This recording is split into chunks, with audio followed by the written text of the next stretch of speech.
Hola, qué gusto me da estar con ustedes en esta clase en línea. Ya falta muy poquito para que nos podamos empezar a reunir y debemos darle gracias a Dios por eso. También porque cada uno de ustedes está en sus casas con sus familias y eso es de mucha bendición. Comencemos con nuestra oración. Dios, muchas gracias por estos niños que nos están viendo. Gracias por la oportunidad que nos das de estudiar tu palabra, de conocerte, de conocer más acerca de Jesús y su vida. Ayúdanos a amarte, a vivir una vida de ejemplo para otros. En nombre de Cristo Jesús, amén.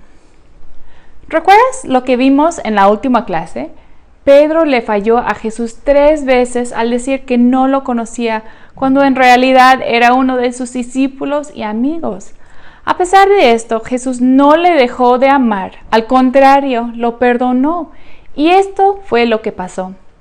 Después de que Jesús había muerto en la cruz y resucitado, Pedro y algunos amigos fueron a pescar como antes, pues era su trabajo. Simón Pedro dijo: «Me voy a pescar». «Nosotros también vamos», dijeron los demás. Así que se subieron a la barca, pero no pescaron nada en toda la noche.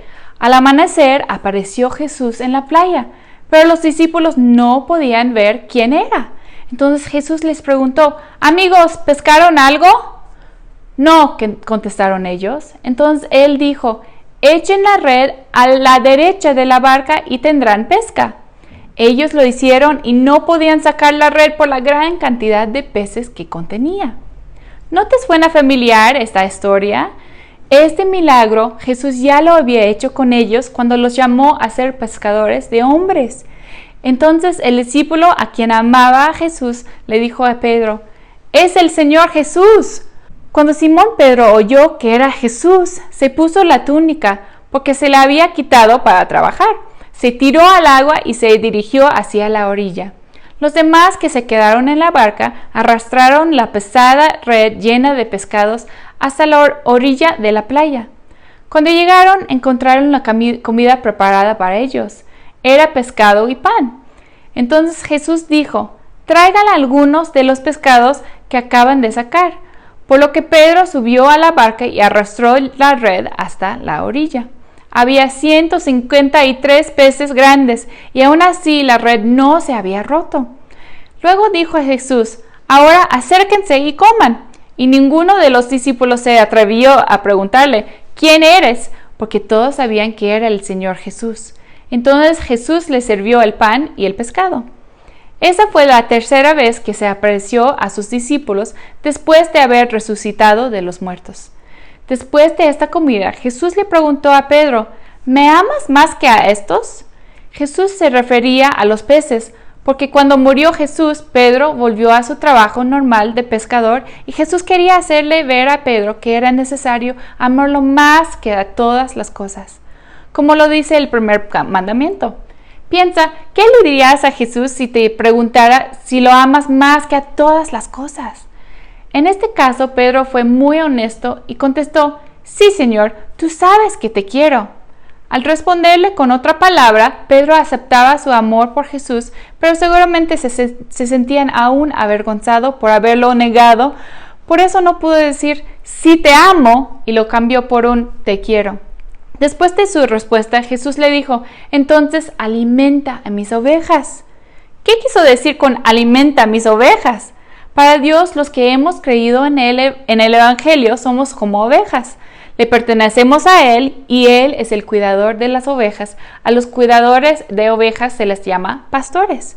Entonces Jesús le estaba encargando una nueva tarea a Pedro: hacerse cargo de las ovejas, es decir, de los creyentes de la iglesia que estaría por crearse, porque en ese tiempo no existían aún las iglesias en las que creyeran en Jesús. Luego Jesús repitió la pregunta: «Simón, ¿me amas?». «Sí, Señor», dijo Pedro, «tú sabes que te quiero». «Entonces cuida de mis ovejas», respondió Jesús. Después le preguntó por tercera vez: «Simón, ¿me quieres?». A Pedro le dolió que Jesús le dijera de la tercera vez: «¿Me quieres?», y le contestó: «Señor, tú sabes todo, tú sabes que te quiero». Jesús dijo: «Entonces alimenta a mis ovejas». Te digo la verdad, cuando eras joven podías hacer lo que querías, te vestías tú mismo e ibas a donde querías ir. Sin embargo, cuando seas viejo, extenderás los brazos y otros te vestirán y te llevarán a donde no quieres ir. Jesús dijo esto para darle a conocer el tipo de muerte con la que Pedro glorificaría a Dios. Entonces Jesús le dijo, sígueme. Estas preguntas las hizo Jesús para que Pedro pudiera darse cuenta de lo que había en su corazón y recordarle que su deber principal era alimentar y nutrir a la iglesia y que el deber principal de un verdadero creyente, ciudadano del reino de Dios, es enseñar o compartir la palabra de Dios con otros. Finalmente, Jesús le dijo a Pedro la manera en que moriría para demostrar que Él todo lo sabe y lo que dice se cumple. Y no solo eso, también vemos que toda persona que siga a Cristo debe estar preparada porque va a pasar por muchas tristezas a lo largo de su vida. Así es, Dios no nos promete que nunca vamos a estar tristes, pero podemos confiar que Él está con nosotros para darnos paz y estar tranquilos, aunque las cosas no salgan como queremos. En conclusión, Jesús vino al mundo a pagar por nuestros pecados. Tal vez no le hayas amado tanto, así como Pedro no le amó lo suficiente, pero en Jesús hay perdón y Dios nos da la oportunidad de arrepentirnos y creer en Él. Nos da una nueva vida y una nueva tarea para su reino que consiste en compartir las buenas noticias a otras personas. Te invito a que platiques con tu familia la forma en que pueden compartir el Evangelio con otras personas y demostrar el amor a Dios más que a todas las cosas. Se nos terminó el tiempo. Espero que Dios siga haciendo crecer tu fe. Nos vemos pronto.